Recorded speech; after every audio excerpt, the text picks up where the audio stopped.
Gems from Bhagavan, selected by A. Devaraja Mudaliar. Chapter 4. Who am I? Enquiry. For all thoughts, the source is the I thought.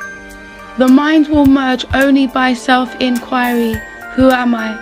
The thought who am I will destroy all other thoughts and finally kill itself also.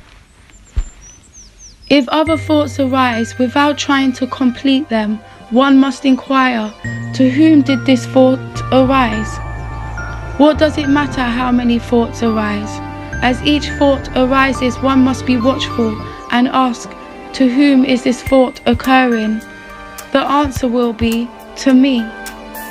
If you inquire, who am I, the mind will return to its source or where it issued from. The thought which arose will also submerge. As you practice like this more and more, the power of the mind to remain at its source is increased. By means of a moderate quantity of sattvic, pure food, which is superior to all other rules and regulations of self-discipline, the sattvic or pure quality of the mind will grow and self-inquiry will be helped. Though ancient and timeless sense attachments in the shape of vasanas, subtle tendencies, may rise countless like the waves of the sea, they will all be destroyed as dhyana progresses. Without giving any room for doubt whether it would at all be possible to eradicate all those vasanas and be the self alone, one must take hold ceaselessly of the dhyana of the self. However great a sinner one may be, instead of lamenting, I am a great sinner, how can I make any progress? One must completely forget the fact of being a sinner and earnestly pursue the meditation of self. He is then sure to succeed. If the ego is present, all else will also exist. If it is absent, all else will also vanish. As ego is all this, to inquire what this ego is to give up all attachment. Controlling speech and breath and diving deep within oneself, as a man dives into water to recover something that has fallen there, one must find out the source whence the ego rises, by means of keen insight. Inquiry, which constitutes the path of vijnana, consists not in orally repeating I, but in searching by means of a deeply introverted mind wherefrom the I springs. To think I am not this or I am that may be of help in the inquiry, but cannot be the actual inquiry. When we quest within our mind, who am I, and reach the heart, I topples down, and immediately another entity will reveal itself proclaiming I. Even though it also emerges saying I, it does not connote the ego, but the one perfect existence. If we unceasingly investigate the form of the mind, we find there is no such thing as the mind. This is the direct path open to all. Thoughts alone constitute the mind, and for all thoughts the base or source is the I thought. I is the mind. If we go inward questing for the source of the I topples down. This is the jnana inquiry. Where the I merges, another entity emerges as I of its own accord. That is the perfect self. There is no use removing doubts. If we clear one doubt, another arises, and there will be no end of doubts. All doubts will cease only when the doubter and his source have been found. Seek for the source of the doubter, and you find he is really non-existent. Doubter ceasing, doubts will cease. Reality being yourself, there is nothing for you to realize. All regard the unreal as real. What is required is that you give up regarding the unreal as real. The object of all meditation, dhyana or japa, is only that to give up all thoughts regarding the non-self, to give up many thoughts and to hold on to one thought. The object of all sadhana is to make the mind one-pointed, to concentrate it on one thought and thus exclude our many thoughts. If we do this, eventually even the one thought will go and the mind will get extinguished in its source. When we inquire within, who am I? The I investigated is the ego. It is that which makes vichara, inquiry also. The self has no vichara. That which makes the inquiry is the ego. The I, about which the inquiry is made, is also the ego. As the result of the inquiry, the ego ceases to exist and only the self is found to exist. What is the best way of killing the ego? To each person that way is best which appears easiest or appeals the most. All the ways are equally good as they lead to the same goal, which is the merging of the ego in the self.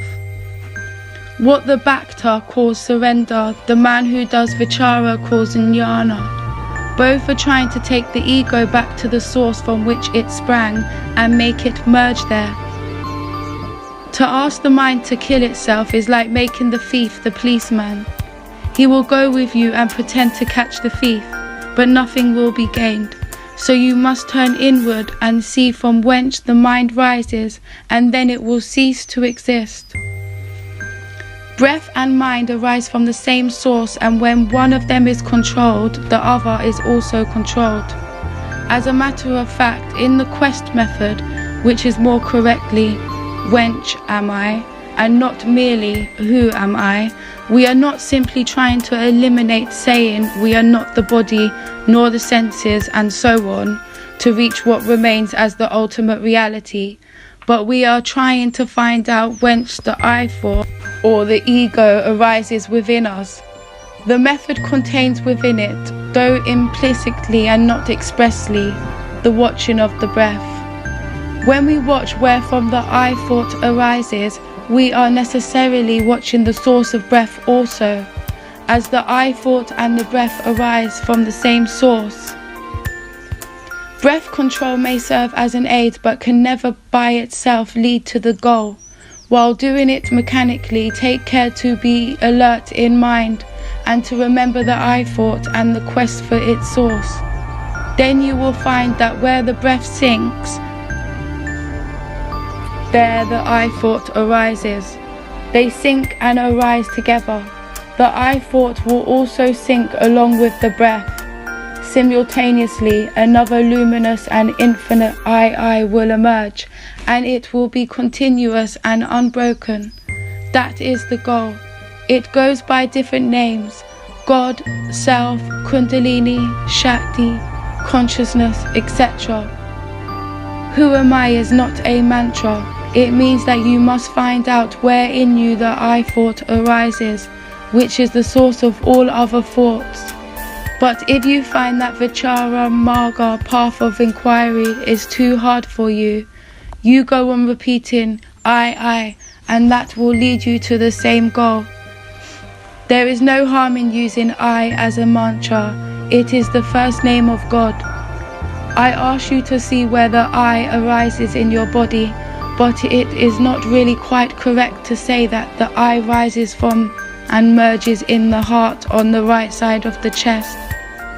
The heart is another name for the reality, and it is neither inside nor outside the body. There can be no in and out for it, since it alone is. I do not mean by heart any physiological organ, any plexus of nerves or anything like that. But so long as one identifies oneself with the body and thinks he is the body, he is advised to see in the body where the I thought rises and merges again.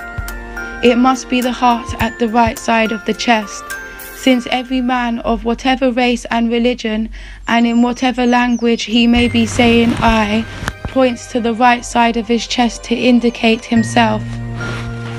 This is true all over the world, so that must be the place. And by keenly watching the constant emergence of the I thought on waking and its subsiding in sleep, one can see that it is in the heart on the right side. First know who you are. This requires no sastras, scripture, or scholarship. This is simple experience. The state of being is now and here all along. You have lost hold of yourself and are asking others for guidance. The purpose of philosophy is to turn the mind inward. If you know yourself, no evil can come to you. Because you asked me, I have told you this.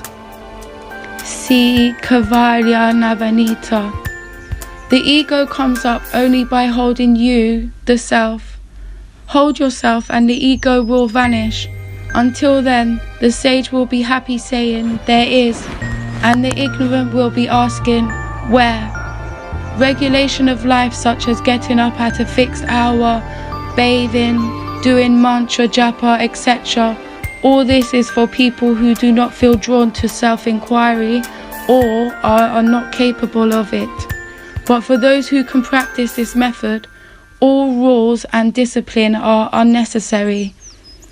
Undoubtedly, it is said in some books that one should go on cultivating one good quality after another and thus prepare for moksha. But for those who follow the jnana or vichara marga, their sadhana is itself quite enough for acquiring all Devic, divine qualities. They need not do anything else. What is Gayatri? It really means, let me concentrate on that which illumines all.